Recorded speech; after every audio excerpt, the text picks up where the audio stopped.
Seria Timpul că aliat, capitolul Frica nu este dușmanul tău, este energie. Episodul 8. A rămâne prezent în frică. Primul impuls al fricii este mișcare. Fugi, controlează, ascunde-te, retrage-te, fă ceva. Pentru că sistemul nervos crede că pericolul trebuie rezolvat imediat. Și uneori chiar trebuie, dar de multe ori nu. De multe ori frica nu vine din prezent. Vine din activarea unui trecut care încă trăiește în corp.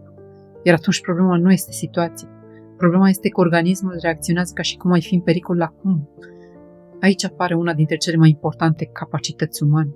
Să poți rămâne, nu pasiv, nu înghețat, ci conștient. Să observi activarea, fără să te identifici complet cu ea. Poate că frica încearcă să te convingă de un lucru. Trebuie să faci ceva imediat. Dar uneori, cea mai profundă transformare apare exact în spațiul în care nu reacționezi automat. În care respiri, în care observi, în care nu te grăbești să elimini senzația. A rămâne prezent în frică nu înseamnă să nu simți intensitatea. Înseamnă să nu mai adaugi panică peste activare. Pentru că există două straturi diferite. Activarea corpului și povestea pe care mintea o creează despre ea.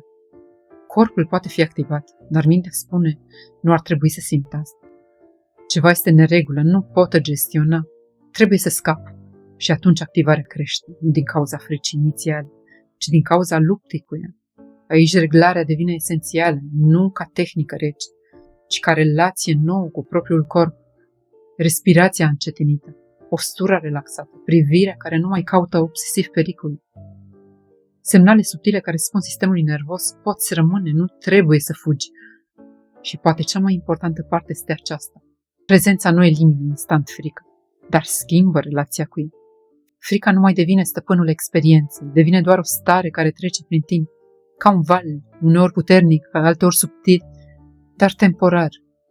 În momentul în care nu mai fugi imediat de activare, corpul începe să învețe ceva nou.